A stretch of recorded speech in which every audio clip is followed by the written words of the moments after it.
Welcome. Thank you for joining me for the 9 crucial steps to turn your website into a wildly profitable marketing machine. So I'm really looking forward to running through this training with you. So I'm going to run through it at quite a pace. So you might want to take notes, but I am also going to provide you with a checklist of everything that you're going to need so that you can be ticking things off as you've done them.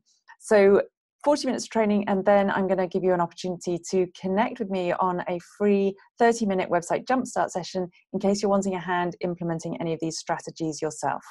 And as I mentioned, there's going to be a free gift for you, which is the checklist. So you can print it out and then literally just go through and tick off what you've done and what still needs to be done and stick it on your list. And that's going to stick it on your wall. And that's going to make sure that you actually just check off everything, and then your website is going to be in really fabulous shape.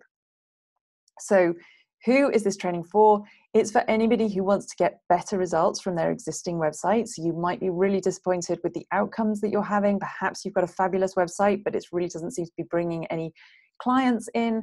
Or for anybody who's feeling overwhelmed by the amount of marketing activity that they feel that they need to be working on. And I used to feel this too, even when I started building websites back in 2002.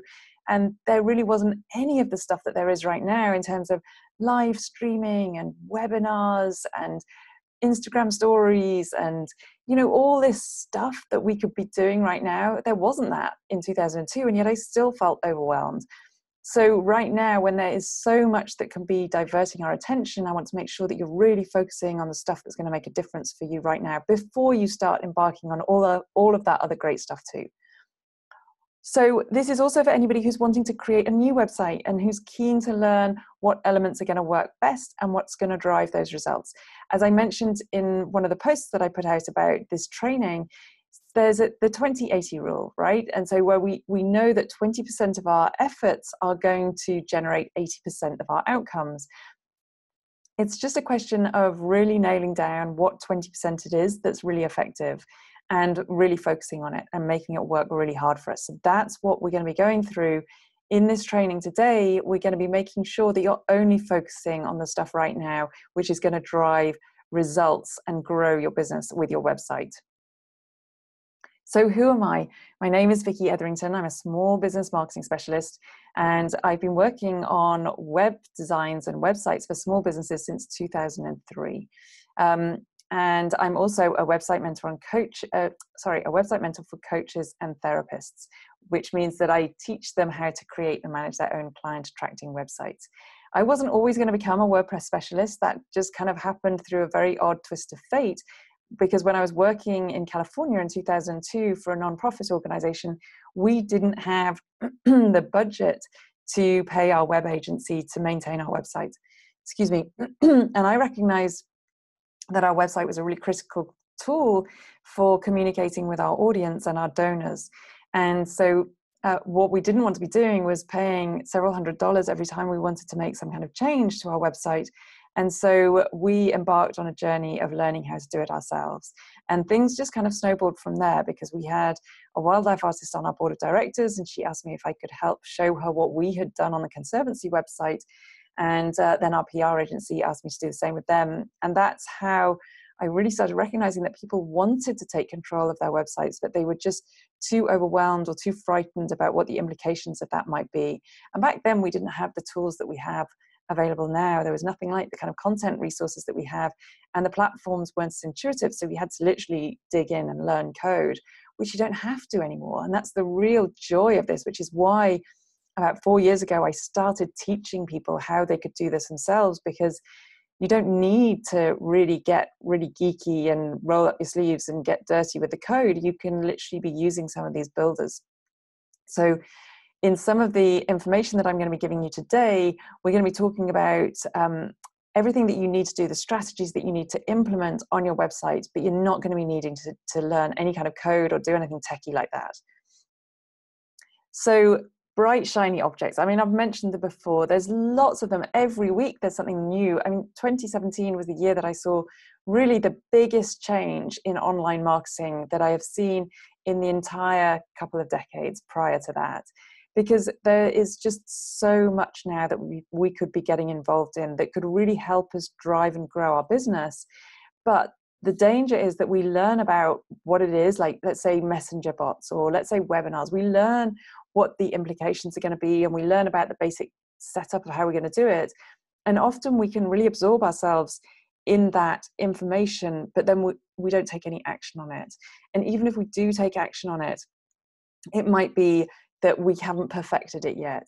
And so it doesn't contribute towards our immediate growth.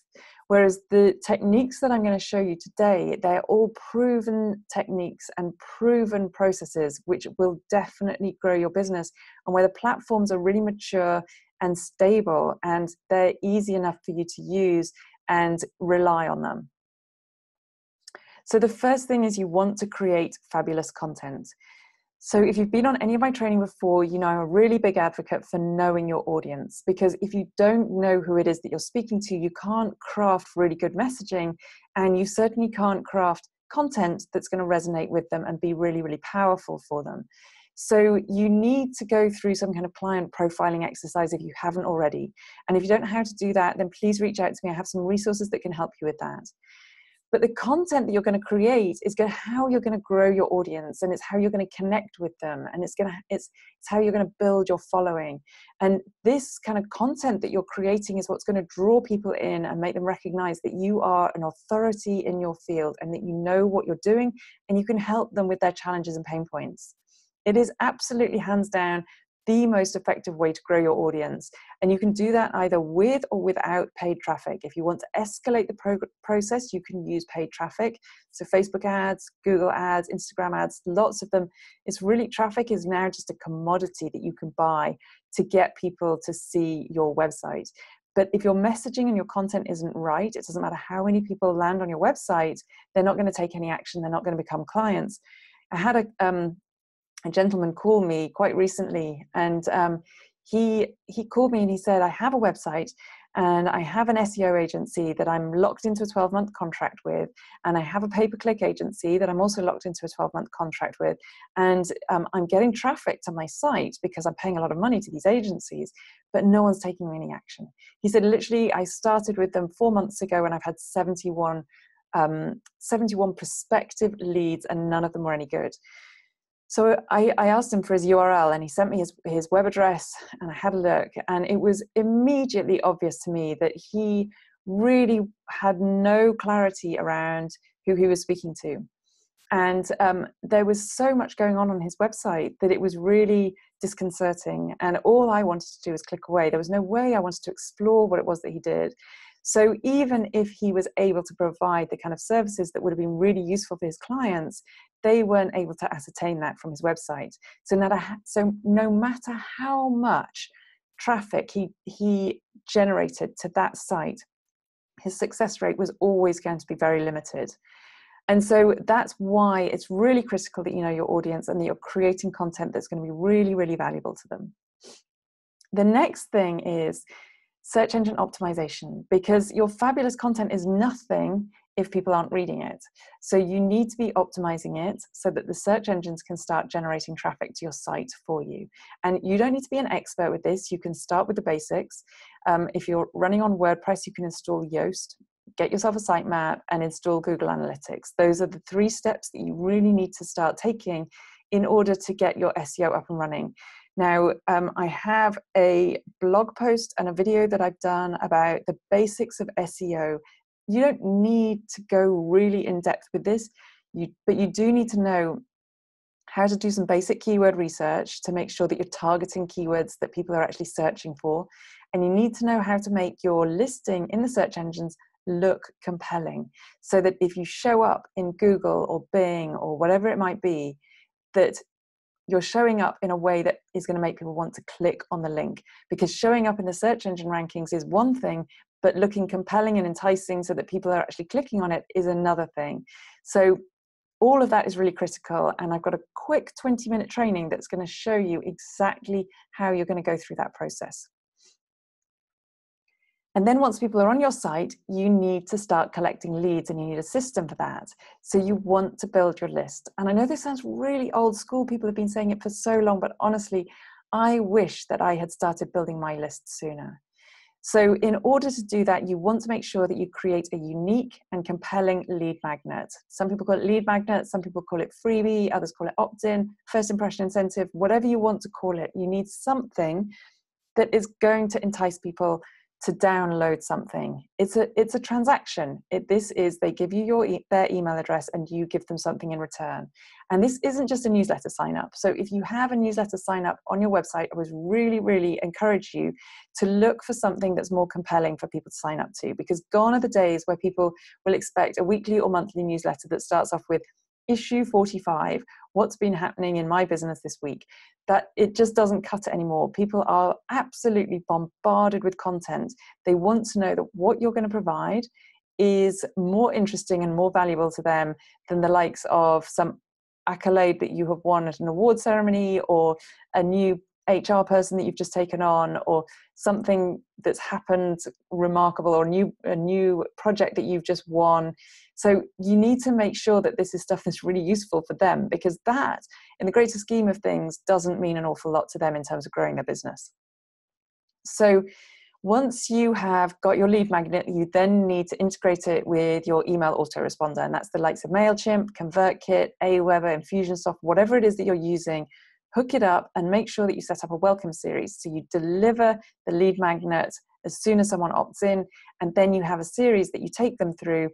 And then at the end of the day, the end result is the same. The end outcome is the same. They're on your newsletter mailing list. So if you're going to, if you're one of these people who likes to send out newsletters, well, there they are. You have them on your mailing list in order to be able to send those out to them. But I would encourage you to make it a little bit more exciting than a newsletter.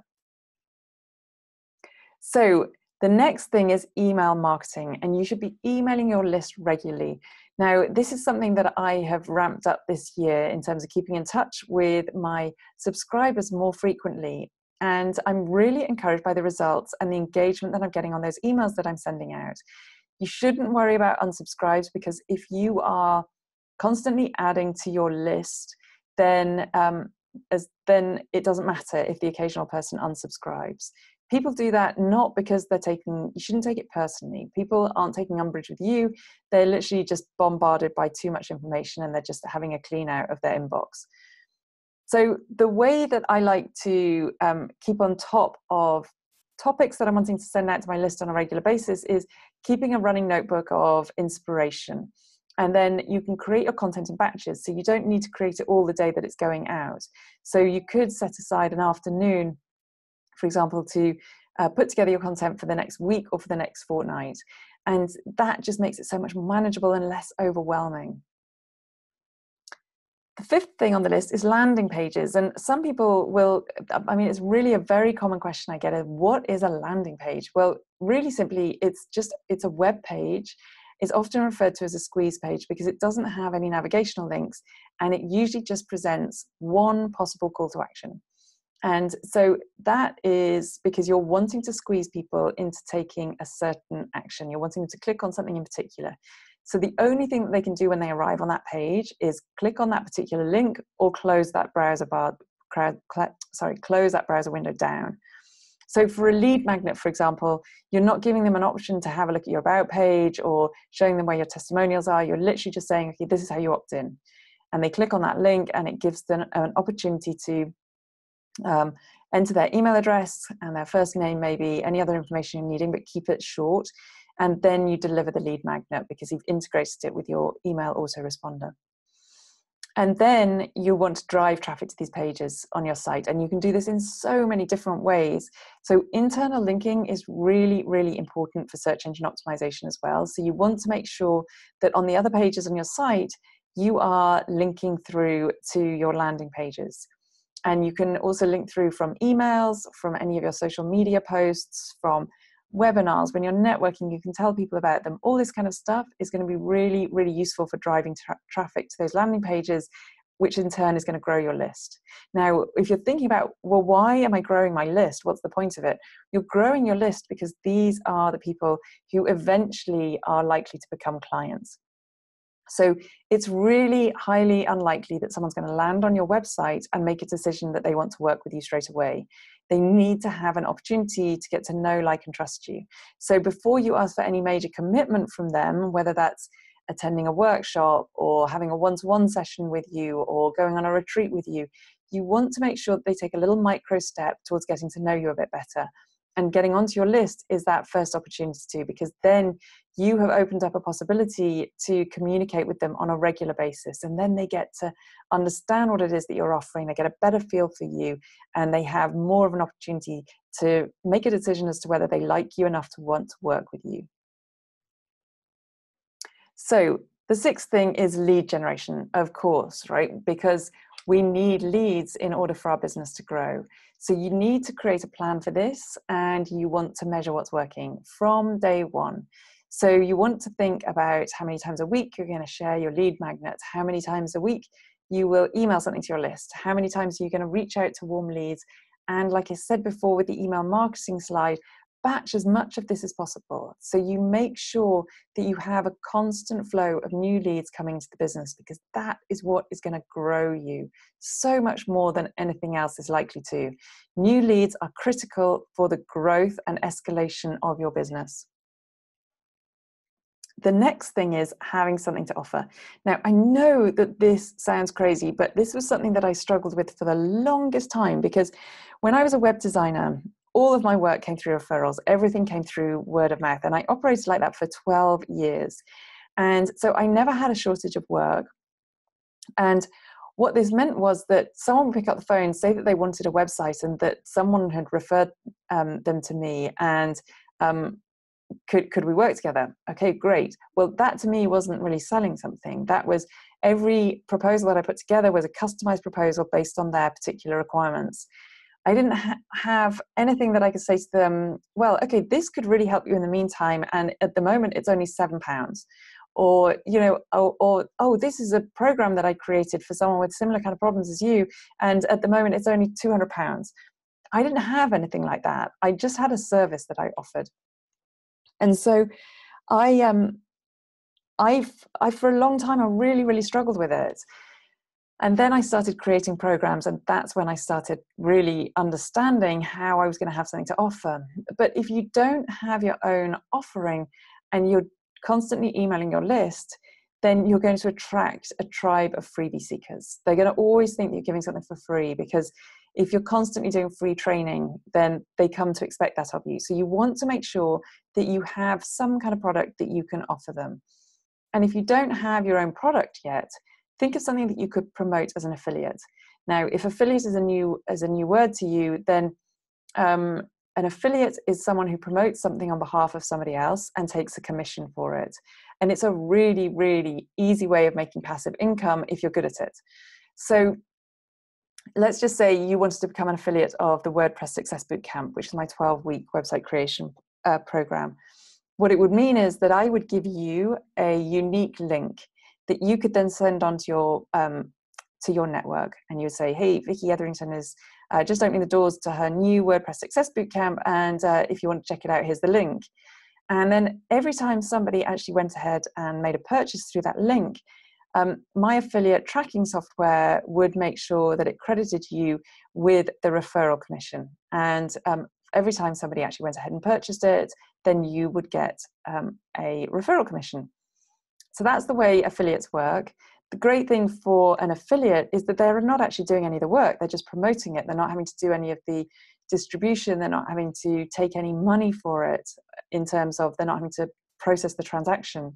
And so if you don't have something yet, then look to become an affiliate for something in your industry that you already use, love, believe in, and that you know about inside out.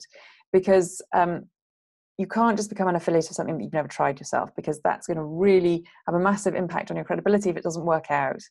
So yes, think about something that you could offer up as a product if you don't already have one. And then once you have got to that point and you have something to sell, you're going to need a checkout process. Now, I want to keep things really simple. You don't need a full shopping cart solution. So you could use a third-party vendor. So if you're selling something like an ebook, have a look at Gumroad. They have transaction fees, and they have, I think it's a monthly fee to be on there, like $10. Or if it's a short course, have a look at a learning management system like Thinkific or Teachable. And you will need a PayPal or Stripe account in order to actually accept payments on these. And like I said, there will be transaction fees on this, but think of them as an investment, because what you're doing by using a third-party platform is you're taking all of the hassle out of that actual payment system. You're not having to deal with any of it yourself. You're literally just hooking it up with your payment gateway account and then just watching the money come in, and they deal with everything for you. So it's really, really worthwhile to use a system like this. And then the final thing on the list is social media. So you need to be consistent, and this means making a plan for your social media. And lots of us skip out on this. And make sure that you are driving traffic to your offerings through your social media posts. So don't just post content for the sake of posting content.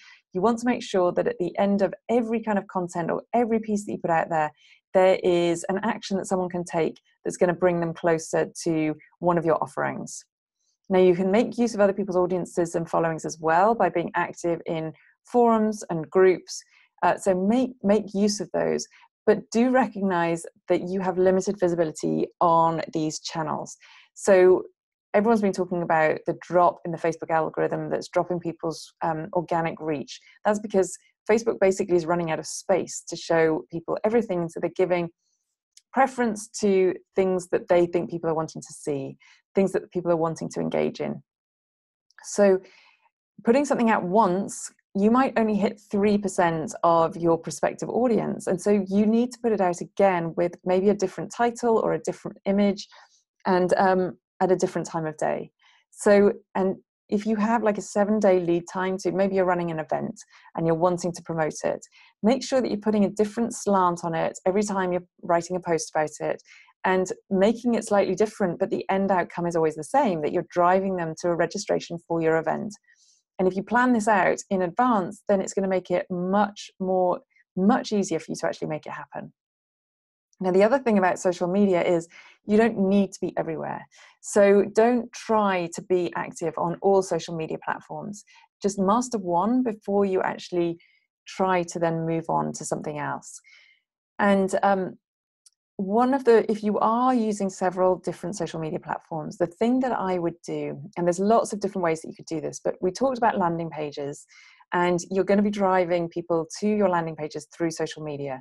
Now, if you're using something like Lead Pages, which is a landing page software, and in fact, I think any of the landing page softwares will do this for you, you can duplicate your page. So you could create a page once, and let's just say you're calling it event registration, and you're creating it for people that you're driving from Facebook. So you call it event registration Facebook.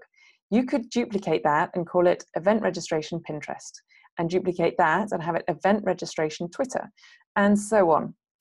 And this is a really crude, easy method of seeing at a glance which of your social media platforms is driving the most traffic. Because once you've had this campaign running for a few days, you can go into Lead Pages or whatever your landing page software is, and you can have a look at the statistics, and you can see, you might be able to see that one of the platforms is driving a lot more traffic, but it's not getting high conversions, which means that the quality of that traffic isn't as good. What you might find is that another one of your platforms is driving much less traffic, but far higher conversions. And so you will start to ascertain which audiences are better for you and are resonating better with your messaging and your offerings. So there's lots of other ways you could do it. You could use unique tracking codes, but it gets a little bit complex, and it's just a much easier process to go through just duplicating your pages themselves. So it's a little bit clunky, and I'm sure there'll be some purist developers out there who are going, why are you telling people to do that? It's because it's really, really straightforward to do, and it just makes analyzing your statistics and analyzing your traffic really, really straightforward at a glance. So that's social media. Now, what you might have recognized is that everything that I've mentioned requires a website. So I've kind of made an assumption that you already have a website, or that you are thinking of creating one and you're just wanting to know what the systems are that you're going to put in place.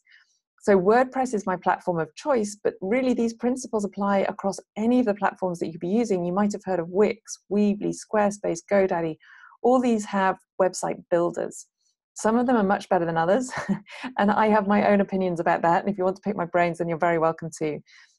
But some of them are going to be more suitable for you than other ones of them are. If you're just getting started, I have some great resources to help you make a choice on platforms, make good choices with domain names and hosting and everything else that you need.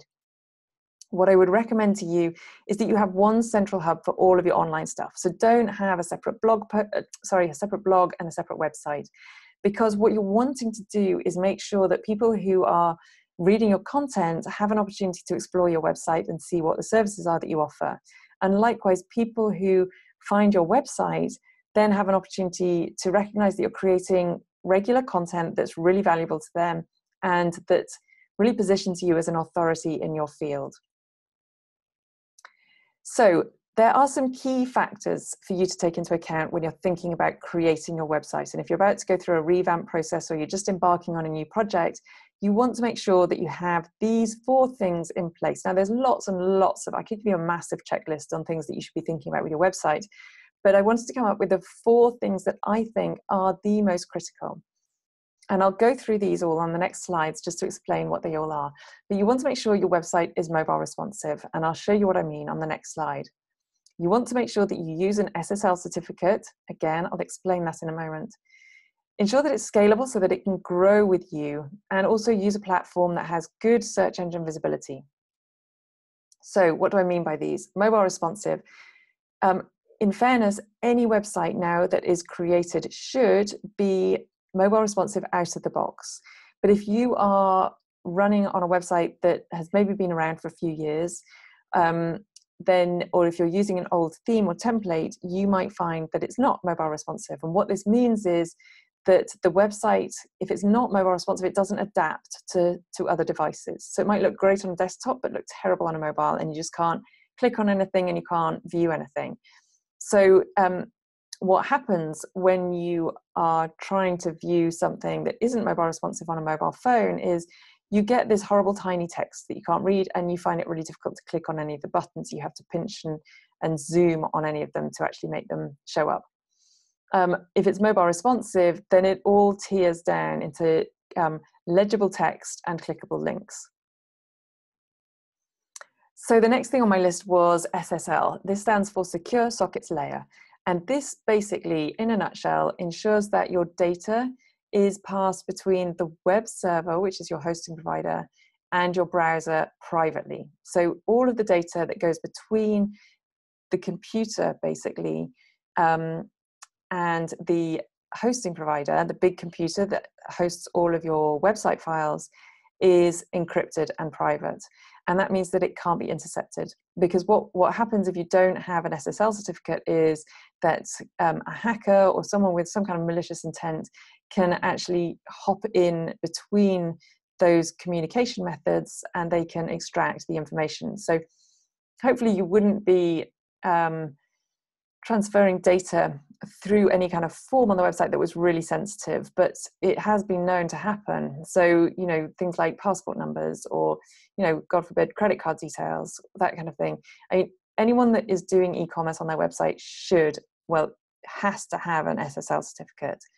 But the thing now, the reason why 2017 was a big movement towards SSL is because it's becoming part of Google's search engine ranking algorithm, which basically means that if you don't run on SSL, it's going to demote you in the rankings. So how do you know if you have it or not? If you have an SSL certificate, then your domain name, when you type it into a web browser and view your website, will have either HTTP or HTTPS in front of the domain name. That's this area here. So if you type in the website mentor.com, you'll see it brings up HTTPS. The S means secure, and that is going to denote whether you have an SSL certificate or not. You'll also get this green padlock and this sign that says secure. On Chrome, it certainly shows up like that. So that's how you know if you have SSL. If you don't have it yet, speak to your web hosting providers and see if they offer a free Let's Encrypt certificate, and that is something that's for free. Some people would try, some hosting providers, if they don't offer Let's Encrypt, will try and charge you, and it depends what kind of SSL certificate you need as to what kind of price range it is, but often it's about £40 or £50 or dollars, depending which currency you're in. And but if I were you, if your hosting provider doesn't provide you with a free SSL, I would have a look at possibly migrating your website to one that does, if it's not going to be too much of an upheaval. And the last couple of things that I mentioned was scalability with good visibility. So there are lots and lots of choices of web platform. I mentioned some of them: Wix, Weebly, Squarespace, Strikingly. Lots of these can work really well for people, but some of them limit growth. And that means that there's no opportunity to extend the functionality of it as your website grows. And so your website is an ever-evolving beast, and it should always be able to evolve and help your business grow. And so it should be an asset that you're able to rely upon rather than becoming something that's going to hinder you. So you want to make sure that scalability isn't going to be an issue. And with lots of these drag and drop website builders, that can become a real problem, because you can only take them so far in terms of functionality. And when you start doing more marketing orientated activities, you'll find that you hit up against a brick wall. There's also an issue that some of these drag and drop builders, they create so much redundant code that the search engines can't read the content, because what a search engine sees on a website is very different from what we see when we're looking at the front end of a website. They're seeing what's going on behind the scenes, and they're deciphering what the website is all about through the content that they're reading. And if the content isn't relevant to what people are searching for, then they're not going to send the traffic to it. So if it has to plow through thousands and thousands of lines of code in order to find a few words that represent what it is that the business is about, that the website is about, it's just not going to deliver any traffic. And that means that you're failing at search engine visibility. So WordPress is my platform of choice. For those of you who know me, you know I have a WordPress happy community. You're very welcome to come and join us in there. We talk about WordPress a lot in there. And it started out as a blogging platform, and it's now a fully blown content management system. It's incredibly powerful. And just to confuse us, there's two versions of WordPress. There's what we call the .com version, and there's the .org version. So the .com is the off-the-shelf version, and it's basically where you set up an account and you're up and running straight away. And you can start blogging, and you can do a few bits and pieces and create quite a simple website on it. But it's very restrictive. So you can't add plugins, for example, which is one of the real selling points of WordPress. Now, a plugin, I always like to think of it like an app on a phone. It extends the functionality of the website. So your phone, out of the box, can do quite a lot of stuff. But if you're wanting it to do something else, then there's probably an app for that. So you would download the app, and then it enables the phone to do whatever it was that you're wanting it to do. A plugin is very similar. So it just extends the functionality, and you can pretty much guarantee if there's any sort of functionality that you're needing from your website, there will be a plugin that can help you with that. So the .com is quite restrictive because it doesn't enable the use of plugins. So you literally have kind of bare bones capability. It's very straightforward to set up though, which is why it's appealing. So the .org is the self-hosted version, and this takes a little more setting up, although now it is still very straightforward. And if you're wanting to go through this process, again, I have resources that can help you do this. But you do need a hosting plan. So you need to have a domain name and a hosting plan, and you need to install WordPress. So feel free to reach out and have a conversation with me. If you're not sure which one of these you're on, whether you're on .com or .org, then I've got a blog post that shows you how you can tell the difference. So what's so good about WordPress? Well, it's scalable for a start. It's free if you use the .org version. It's instantly ready to use. You can literally be up and running within 10 minutes. It's flexible, it's search engine friendly because it's search engine visible. The code is very easy for the search engines to read. It's easy to use to a point. So it is a learning curve, and it's more of a learning curve than some of the other drag and drop builders that you might be introduced to. It's well supported by an incredible community of users, and it's constantly improving. Is it right for you? Well, I would be happy to have a conversation with you to see if it was right for you. It's 29% of the internet is now built using WordPress, which speaks volumes in terms of its robustness and its scalability. That equates to about 500 new sites every single day, which is kind of mind-blowing. Many of the top brands use it, household names that you will have heard of, but many small entrepreneurs like you and me and small business owners use it too, because it offers this incredible foundation and robustness and scalability, which we all need because it is such a valuable asset. Our website is such a valuable asset to us. So I'm not entirely sure why you showed up today. Maybe you're not seeing the results that you want from your existing website, or it may be that you want to grow your reach online, or you may have incredible offerings and really valuable content, but you feel like nobody's seeing it.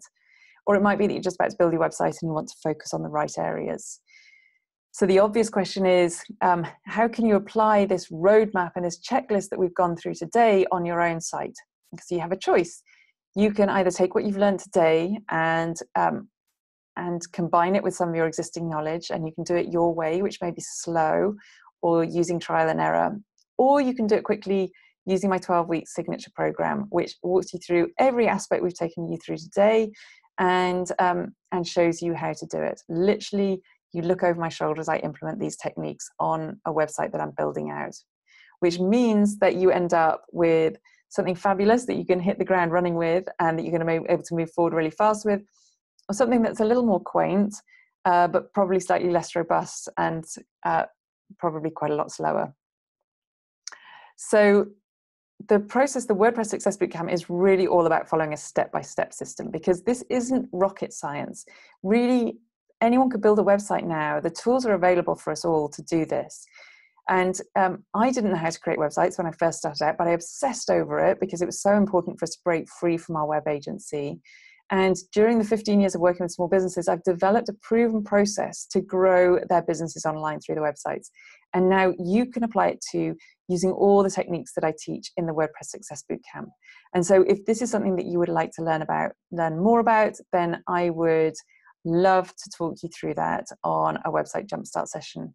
But equally, if there's any of these techniques that we've talked about today on this training that you're not sure about how you would go about implementing on your website, then I would be really happy to talk you through that and make sure that you have all of these checkboxes on the checklist ticked off to make sure that you have the really, really solid foundations in place for your website. And I'm going to use an analogy which I think is quite good, and that is one of a house. If you are building a house, you need to make sure that you have all of the walls up and the roof on, and you've probably done some decorating before you're actually going to invite anyone over for dinner. And the same applies with your website. You want to make sure that you have everything in place before you actually start driving traffic to your website and inviting people to start consuming your content. Because if you don't have these foundations in place, that traffic that is coming to your website is really going to just be lost in the ether, because you don't have systems to actually track them and bring them on board and entice them and nurture them and grow them into clients. So I would love to welcome you onto a website Jumpstart session. You can apply for one by going to the websitementor.com/jump, or you can just reply to me on any of the emails that you received in the run-up to this training. Thank you so much for joining me and for taking the time to be here. I hope you've learned lots. I know a lot of it isn't rocket science. It might not be the newest stuff that's on the block right now, but actually this is the stuff that's really going to make a difference to you. And I can promise you, if you start to implement these processes on your website, you will start seeing exponential growth in your business, and you will start seeing it very, very soon. Thank you so much for being here, and I look forward to seeing you in the WordPress Happy community if you fancy joining us in there, or another time on one of my other trainings.